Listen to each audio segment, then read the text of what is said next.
Welcome to the Burning Pallets Podcast, sponsored by Texsource. Here's your host, Ryan Boland. Hey, what's happening, guys? Ryan here with the Burning Pallets Podcast. We got Mike Coley as well. Everybody. And then we'll let you introduce yourself. Thank you, gentlemen. My name is George Barrios, from Orlando, Florida, with Grafix Bar.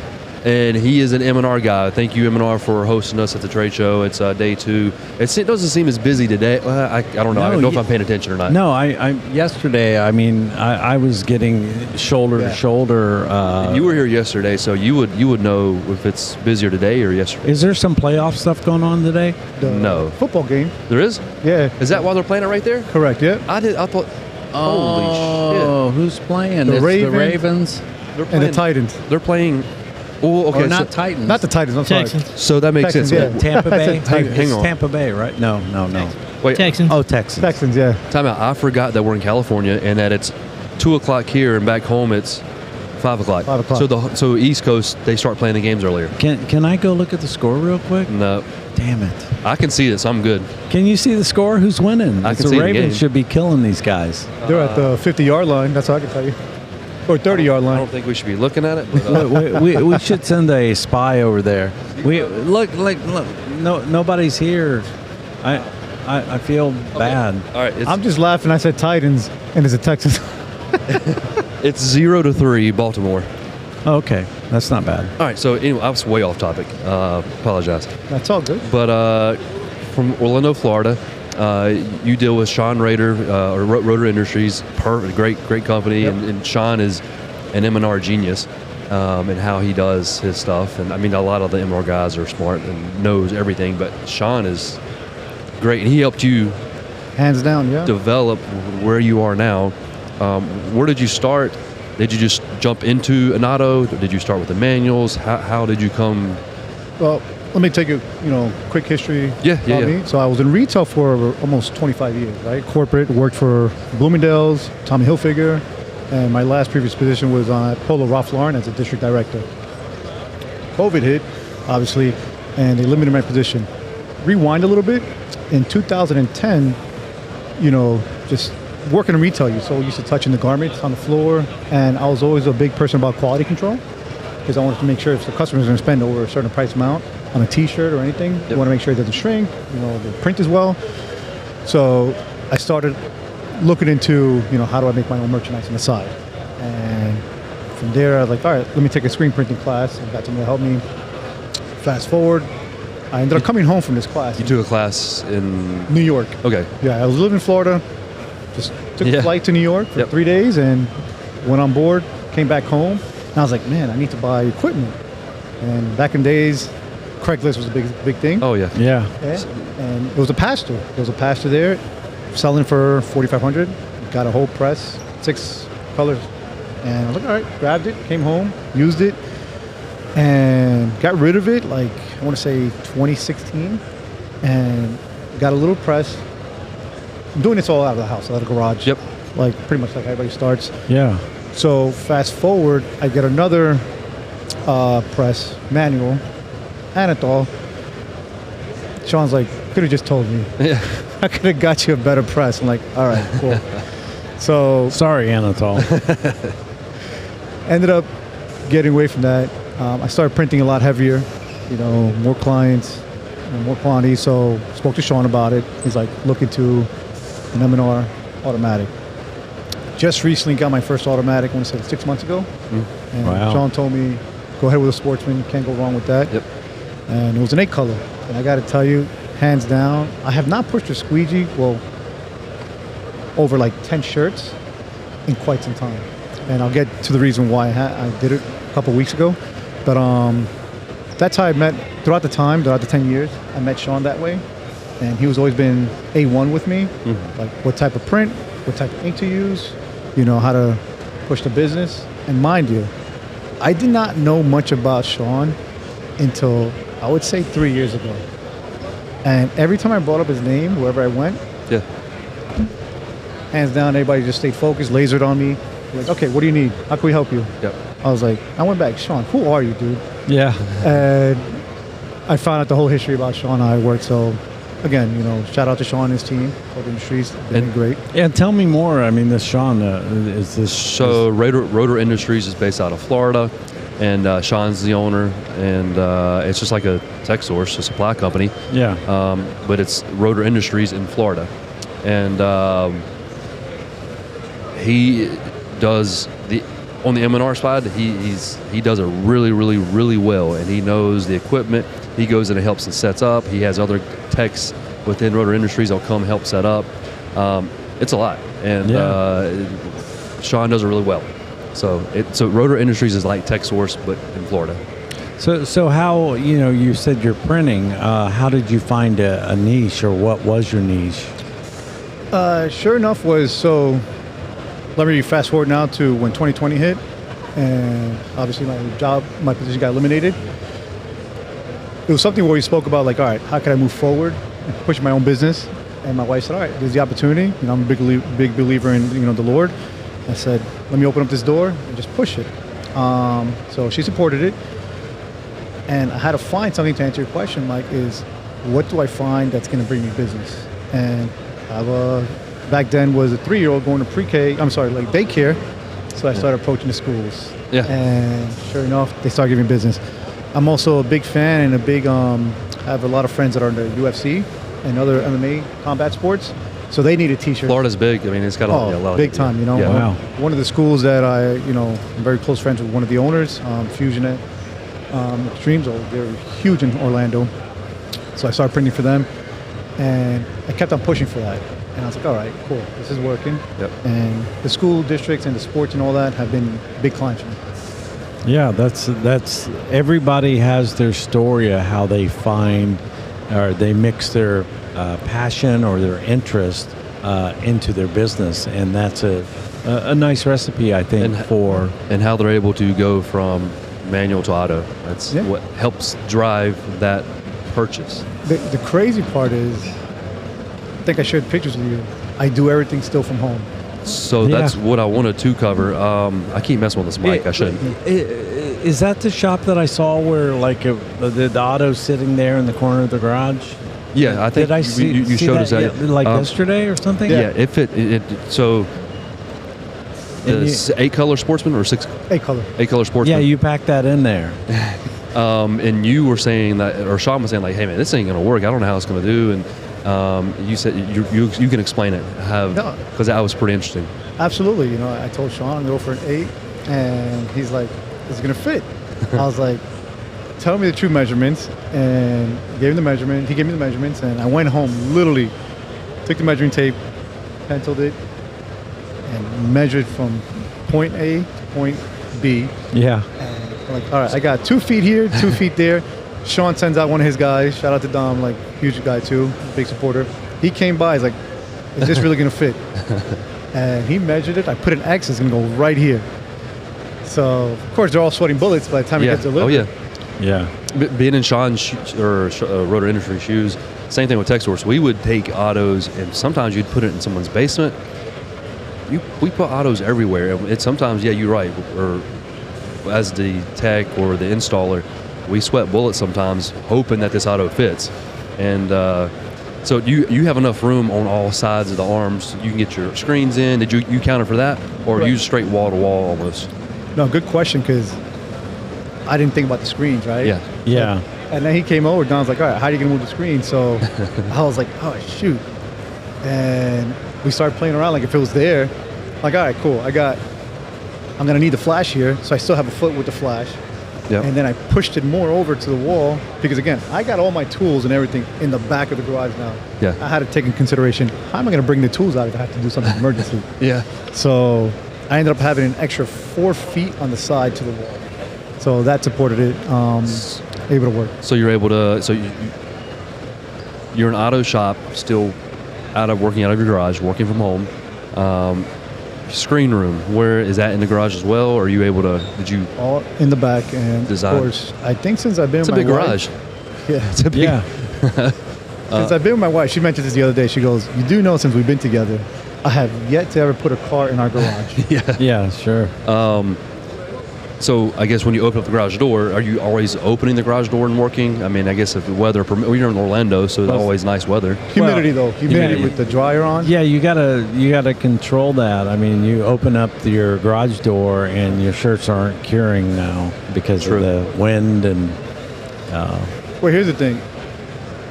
Every time I open up this garage door, I live in a cul-de-sac, and all my neighbors know what I do, right? Yeah. They're all great about it. They support me. They give me some business. Once I open up that door, I have random people pulling up to the front of my house. I'm like, how did you even get in here? Like, oh, you print? I was like, what are you doing in here? Yeah. So go back to your question, Mike. I do keep the garage door closed now. Yeah, well, you could get like a vinyl thing that looks like the garage is open with the press in there. It just looks like from the street, like kind of like those semis do, where you can see the boxes on the back, and you're like, "Hey, the garage! Oh, that says vinyl." That could be like a little advertising. They're like neighbors, like, "What's that guy doing? He's printing money over there. That's what he's doing." So you when did you start with your first manual again? Like what? First manual was in 2010. 10 to 2024, you have an auto. So, I mean, that's how, like you said in the beginning, it's how everyone grows. You got to start somewhere in this industry, and it's always in someone's house, bedroom, basement, garage, and you got a big enough garage to keep your business there. So, I mean, and I'll tell you one of the reasons why I didn't do a warehouse is I'm selfish. I got to own it. Yeah. So I didn't feel comfortable paying out of pocket to somebody else's, mortgage. Yep. And Orlando right now is between $3,000 to $5,000. Wow. And you guys got people flooding Orlando all the time. Oh, Orlando. Or Florida in general. Correct. Yeah. So that was one of the reasons. Like, all right, until I save enough money to get a warehouse where I can put this in, I'll make it work. So you said you print stuff for the MMA, or you're some of your like the hometown gyms that are getting ready to go into the MMA, or correct, or even the schools that do Brazilian Jiu-Jitsu, all that stuff. I print for them for the schools as well. Have a lot of friends into that. I used to do Brazilian Jiu-Jitsu, but as you get older, your bones and your muscles. You're talking about it. That's your knee and the injury, whatever you had there. You kind of didn't want to do the surgery, but likewise, I try to wakeboard now, and it's terrible. That's how so we were talking about this before you came on, Mike. Yeah. The injury, the meniscus and all that stuff. I had to get surgery on my knee and get, my meniscus was torn anyways, from wakeboarding. So. Wakeboarding? Yep. But I would cut flips and do all kinds of stuff, so that's how I injured myself. But yes, too old to do some of the things you used to like to do. Yeah, I look to play like chess or bingo now. Yeah. Which I like chess, by the way. It's fun. I'm learning so many little things about Ryan during this podcast. Yeah. I think like our brains are fried after pulling off 10 in a day, and then the after hours shenanigans. So little things are creeping out here. Did you go anywhere? Have you been here for 2 days? Have you gone anywhere for the after hours parties at the trade show hosts? Not yet. Again, I was extremely tired yesterday, and first of all, shout out to my daughter, right? She's 20 years old. I've been talking about this show since beginning of November. Yeah. And I invited her over to dinner. She came over, and she goes, "Here you go. Merry early Christmas present." Nice. For week 1 November, I opened up the envelope. She bought me a flight to come out here to the show. Yeah. I was like, brought a tear to my eye. Like, here's a 20-year-old, buying me a flight to come. She goes, "I know how much you love what you do, and you've been dying to go to this convention." Gets on the horn, she calls my other daughter, she goes, "All right, he needs a hotel, your turn." Yeah. So shout out to my girls, they've been a huge support on that piece too. But I came here for a specific reason, like, let me look at some stuff. Yep. I was looking at, maybe a stampinator adding to the business, down the line I would love to get an embroidery machine. I have an embroidery at home, but I want to get a 6-head Barrios. So it's one of those things I want to look at and connect with people. The stampinator does have a good pull at the shows and on social media. I see a lot of people posting about stampinators. You know what they are? Yeah, are you talking about the heat press? It fits into the machine. Yeah. Auto and then it. But I saw the one that M&R has. Yeah. So Sean's not gonna let you buy a stampinator. So to answer that's not gonna happen. To go off of that, Next week I have a transaction with Sean buying that next week. Nice. Yep. So, That's good. And second of all, I should have started this, so forgive me. I know it's your show, and thank you for having me on the podcast. That huge congrats for the partnership. Yeah, it's good. We're excited to be joining with M&R. It's been in the talks for about a year now, and had to be, without getting too much detail, had to be spoken to certain people and had to be tread lightly. And you can't just throw Texsource into the whole mix of M&R. But yeah, thank you. It's good. We're excited. We're able to offer and to step up into like the ecotexes and the reclaim area and the CTS and all those, not the CTS, the direct to screens and all that stuff. I get confused with all these acronyms. There's so many different ones. Yeah, there are. Yeah, it's a lot.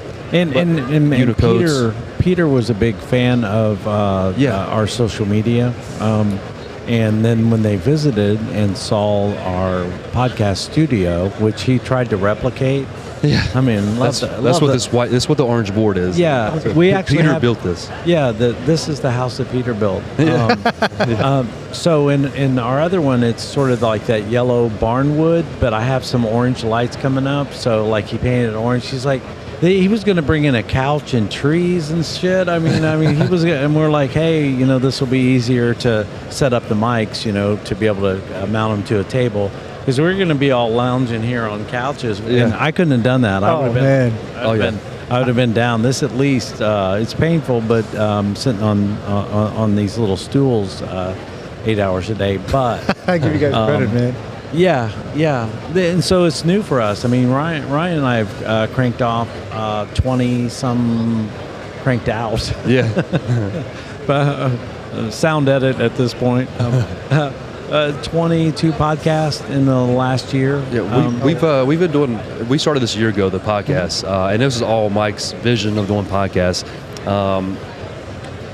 And I think that's a decent amount, 22. I mean, yeah, for as busy as mean, this guy's got a jet set life. I mean, all the traveling he has to do with the business and stuff, and then like his modus operandi behind the scenes here is like he just may come up to Adam and I and say, we're doing a podcast in like 5 minutes. So we built this whole thing so that I could hit like. I could hit a power switch here, the lights boom, come on, hit another one, and all of that lights up, and sit down, and then Ryan has his Celsius. I have these in every one, I don't know why. Yeah, that's kind of his trademark now. And then we just turn on the cameras and go. But I'm still waiting for Ryan to start singing his country music on the podcast. Oh, so you heard that? So yeah, exactly. Oh my gosh. And it was country star Ryan. That was an early I was one. going to Tennessee. Everybody knows Nashville. Yeah. You know how big Nashville is and how it is. And I was going there for a bachelor party or something like that. Yeah, you call me out. Call me off already then. Yeah, and so those early podcasts, we were using a different setup that was a little more rigorous to come in. I'm like, I went to him and said, like, let's get this. It'll be beautiful, So we kind of upgraded the quality of the camera scenario, and then we can use these also to shoot our videos on. So they're kind of twofold. And he said that when he got home or back to the hotel, whatever, he put two and two together as he was plugging in the schedule to come to the podcast. He's like, I'm already following Texsource on YouTube and this, so he already knew he had already been following us about some of our videos. Yeah, which is pretty good. You know what? I got to say, the videos are very clean, to the point, no BSing, and some of those videos taught me a lot of printing techniques. That's good to know. I was like, okay, cool, boom. So that's why I told Ryan this morning. I mean, right now I was like, dude, I see Mike on all these videos. I've seen you how to use the sleeve and put the template on the palette with the sleeve. I was like. Now I get it, Yep. So. And it's worked out well. We both riff off each other. We can just talk all day about this stuff. He for sure can talk all day about it. He loves the TikTok and all that. Guilty. But yeah, so it's good to know. I mean, it's good information, good stuff we're putting out there. It's so quick history by my personal life. I got 4 kids. Soon to be 23-year-old, soon to be a 21-year-old, a 16-year-old boy, the only son, hardcore. loves playing sports, obviously. And then I got a 5-year-old. She just turned 5. And they've all helped me out throughout the business, like folding, taking stuff off the pallet, things like that, And then my 5-year-old, you got all these videos now, like for kids and everything. Oh, yeah. I'm trying to set her up, like how to be an entrepreneur, how to run a business. She printed her first T-shirt at age 4. Nice. And she did the whole video going to Sean's shop, picking out the ink. I saw that. Or I saw you. Was that posted? Yeah. I saw that somewhere. Okay, go ahead. Sean did the whole, they put the post up. And I saw that. She went in, and then, we did a video, and she screen printed. Yep. And that's why I was saying, like, the first time I screen printed after an auto was helping her out, teaching her. Yeah, you've already poisoned her. She's not going to get out of it. It's getting the creative side out. It's imprinted. Yeah. Here's the thing. I think nowadays, you want kids to get influence with themselves. What can they bring out? Not by watching what's going on YouTube. I mean, it's fine, but I'm not a believer in that. I'm a believer. How do I have my kids have a side hustle if they're going to work for someone or for a company? Yeah. I'm always a big believer in that. So I'm trying to teach her that. At the same time is how do I partner up with an organization, for kids to, buy one shirt that she makes and the other shirt goes to a kid that needs something, and, going through all that. And she's learning. The tough part, I guess we could all be guilty in this industry, is we're always touching garments or whatever store we go into. So here's a 5-year-old touching stuff at a store now. Like, what is it? My wife hates it when I do that. It's like, and she says, "Can you print me this?" It's like, or she says, "Can I buy? I'm gonna buy this T-shirt, so I can print that for you." And so she knows now, like, to never ask me because I'm not gonna print it for her. I'm not gonna take the time to do the one color, this and this, because I'm doing a lot of other things. But she does that all the time. I used to get in trouble because I was looking at the chest area of women. And I'm like, I was looking at that print. There just happened to be, something else there. But we do that. We look at things differently. And we, like you said, we're always, every time I go in a shop, if there's a shirt that my wife wants to buy, I feel it and touch it. So we're all guilty. Yeah, and here I went to an Avett Brothers concert and brought home a shirt that was printed like a half-inch off center. I was like, son of a what? I got mad when it was my 40th birthday. And my oldest one knew how to do vinyl at the time, right? So they're doing a surprise 40th birthday to me on a cruise. So we get on the cruise. Here's your T-shirt. Everybody had the T-shirt. So I'm like, fuck, where did they get this printed from? Yeah. And when she told me the price, I flipped out. Oh, yeah. Yeah. I was like... And now even more. It's like, it's ridiculous pricing. Oh, yeah. I was like, she charged you this much? And my wife's like, it's your birthday. She couldn't go into the shop because you have cameras everywhere. Yeah. And I was like, just enjoy it. I was like, all right. But I was so upset and disappointed. That's a tough part of this industry, Yeah. If you don't, I think you should always be upfront with people and your clients. Yeah, my wife and daughter were going to do like mother-daughter. Well, when we were doing like graduation photos, there's going to be one shot with just my wife and my daughter. And they wanted to go buy Fox shirts. And it had a front and a sleeve hit. I printed those Fox shirts. Didn't sell them, but hey. Side note, just so I can keep you guys in on this. Oh, look at technical difficulties here, Ryan. It's struggling. The Ravens just scored a touchdown, so now it's 10-0. Oh Lord, this is going to be a long day for CJ Spiller. There's a conspiracy because they said whatever color the Super Bowl, it's Ravens and the 49ers, and they changed it. They earlier on. What is that? They got a gradient from red to purple, right? That's the Super Bowl logo with the trophy and all that, and the LV whatever. I don't know how to read Greek numbers. That's something I never learned. I know what an X is, and that's it. But the conspiracy is that this is all rigged and they already have the Super Bowl colors for the two teams that'll be in the Super Bowl. So for that to be true, it's going to be the Niners versus the Ravens. And it looks like that's... So they need to get that intel to the T-shirt printers so they can print this stuff early. Well, that's why they do it. Okay. Yeah, so you have already loaded up on those PMS colors, right? And but yeah, there's some valid, Yeah, because that stuff is decided. I worked for Adidas/Reebok, so we printed those hot markets for years, and so we would print lots of this stuff, way beforehand for testing and all that kind of stuff. Yep. Well, I mean, it's cool to see you. One, it's still in the garage. There's nothing wrong with that at all. It's perfect. I mean, it's like you said, you want to be able to be in a building that you own, and it takes time to get there. We actually had the lending guys, Beacon Funding and Geneva Capital. We did a podcast with them yesterday, which was odd, and it's important for.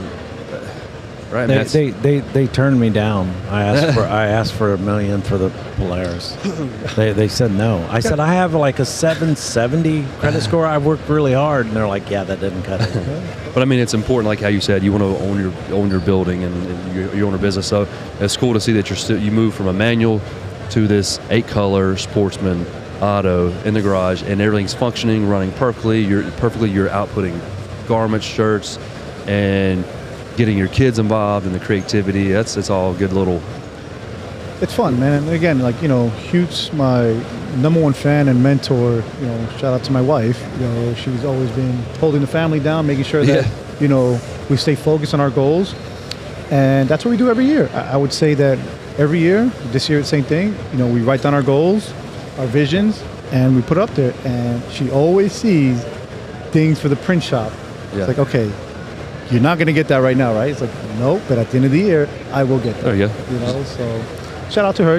I think that she's helped me out running this business as well. You can't jump all the way in, and you got to piece this thing together. Sometimes people have the ability to just jump all the way in and buy all the equipment, but I mean, there's a lot of pieces that go into screen printing, and you might not be able to buy the auto straight off, or you might not be able to buy the nice dryer immediately. So you might pick and choose and buy a nice manual and auto, but not spend a ton of money on the dryer. So, I mean, you got to pick and choose certain things. Yeah, and I would say, not to change the subject, but I think this industry is growing more. Obviously, you see it through social media. But Mike Ryan, you could probably agree to this. I would say 5 years ago, you saw more automatics. Oh, yeah. Versus now, you're seeing more DTF printers. Yeah. But it lets everybody in the game. Correct. Yeah. But they see I could just put that in a printer and it prints out. Yep. And you gotta love it. Again, not because I'm on this platform with you guys, but when I watch your videos, there's the measurements of, okay, this is why you're doing it, this is the outcome, and here's the ROI, what you're gonna get. And that's what helps. Not just by watching somebody all right, I printed this, he pressed it, done deal. There's other factors that come into play with that. Yep. I think that's something that, I would personal advice to others out there trying to get into the business, into the game, is learn that first. And it is like all screen printers, they help each other. And you letting us know that the videos that we put out are really, really good and are helpful. Likewise, to Sean at Rotor Industries. I mean, he's got a good niche. He does really well. He does good with equipment. So, same thing. I mean, we're all trying to help everybody. So, but appreciate you coming on. Thanks for talking with us. Thank you. Great story. Let them know where they can find you if you want. Grafix Bar. Go on Instagram at Grafix Bar and Facebook as well. Or just visit the shop, or just a phone call away or an email away. Yeah. In Orlando, it's Disney World. Beautiful Orlando, Florida. I don't visit Orlando. Don't visit Disney. Yeah. The marathon. Just kidding. It's a great, brings in the population, all that. But Yeah, come visit, then go back home. Yeah. Yeah. Thanks for coming on. Thank you, man. Appreciate it.